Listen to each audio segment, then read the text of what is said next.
l'heure. Voilà. Nous venons là d'assister à cette rencontre de débrief par rapport à ce qui a été les congrès, le 10e congrès de l'UNPC à Kinshasa.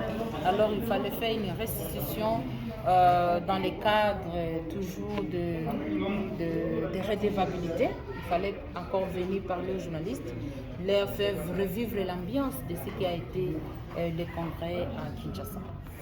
La particularité, en fait, c'est pour d'abord tous les journalistes, c'est que notre métier, avant même le congrès, déjà souffrait en fait du fait que les conditions d'accès au métier de journaliste étaient vraiment très très larges, à telle enseigne que n'importe qui voulait devenir journaliste, et le journalisme était considéré comme un travail de tremplin.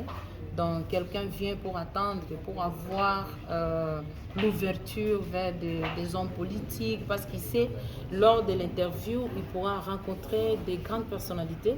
Et c'est comme ça que tout le monde veut toujours entrer dans ces métiers du journalisme. Alors pour le moment, il y a cette loi d'abord, la loi promulguée en mars 2023, la loi dite Mouyaya. Cette loi-là nous définit clairement les journalistes professionnels. C'est un homme et une femme qui a fait les sciences de formation de communication et qui est attaché à une rédaction connue et qui vit à majorité de son travail. Alors pour ses amis de l'intérieur, comment ça va se passer? Est-ce qu'eux aussi seront soumis à ces mêmes exercices? Tout journaliste sur le territoire, l'étendue de la République démocratique du Congo doit se soumettre à cette loi, dire à l'ex et cette lex. Et d'ailleurs, nous avons exactement ce projet-là de faire la tournée au niveau du territoire pour pouvoir vulgariser, parler encore de ce qui a été comme décision, de ce qui a été dit lors de ces congrès. Comme conseil aux journalistes d'éditorial.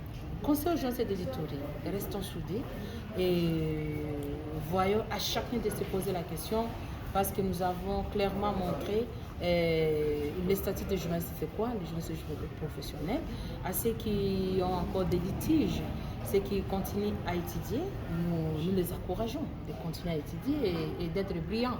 Et d'ailleurs, nous attendons vraiment des résultats, des distinctions, et c'est ça vraiment notre volonté. Et pour ceux qui n'ont pas encore, ceux qui ont déjà entré dans les métiers et qui ont plus d'expérience, il y a aussi des dispositifs qu'on a mis par rapport à eux. Mais ce qui est vrai dans tout, nous cherchons qu'un journaliste soit quelqu'un qui a les titres du journaliste, reçu d'abord au niveau académique et aussi qui sera aussi sanctionné par l'UNPC qui donne la carte à chaque journaliste. Madame, il se pose problème entre la distinction des journalistes et communicateurs. Qu'est-ce que le Congrès a prévu pour peut-être clarifier l'opinion publique concernant cela? L'information et la communication sont deux sciences distinctes. Alors, il est clair qu'un journaliste, c'est celui qui donne les informations. Et le communicateur, c'est celui qui, bien sûr, qui communique comme les termes le disent. Et il est attaché à un service, il est attaché à une grande personnalité pour pouvoir vendre son image. Et là, c'est la communication. Et dans la communication, il y a ce qu'on appelle le feedback. Or, si on parle de l'information, c'est juste l'émetteur vers le récepteur. Donc, il y a vraiment une grande différence et il n'y a pas raison de confondre le journalisme à la communication. Donc, celui qui fait le journalisme, les journalistes, il doit juste rester dans son travail et non pas mélanger les choses, mais être au même moment journaliste et au même moment communicateur. C'est ce qui crée maintenant la confusion dans la tête. Donc, il fait au même moment le journalisme à la place de communication, soit chronique, vice-versa. Chronique. Et quels sont les mécanismes que vous avez pris au Congrès pour peut-être mettre fin? Aujourd'hui, un journaliste ne peut pas être un journaliste qui fait la publicité. Ça, c'est vraiment défendu.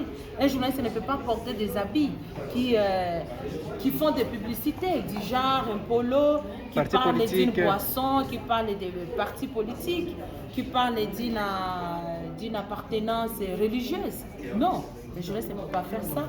Le journaliste lui-même ne peut pas aussi faire la propagande. Le journaliste ne peut pas être au même moment un propagandiste. Donc, vraiment, nous voulons à Ituri avoir des journalistes purs. Donc la race pure, quoi. Pas des hybrides. Donc ceux qui font vraiment du journalisme, ceux qui parlent de la science, et c'est ça ce que nous avons amené au niveau du Congrès. Donc après cette étape, il y a le comité du président Kamanda va maintenant s'asseoir et nous donner le design de la carte. Et nous serons obligés d'acheter des cartes avec toutes les conditions qu'ils vont nous donner. Et deuxièmement, au niveau de l'Ituri, nous allons directement procéder au processus électoral pour pouvoir aussi avoir un nouveau comité qui sera élu pour aussi accompagner exactement ces mandats de Kamanda. Merci.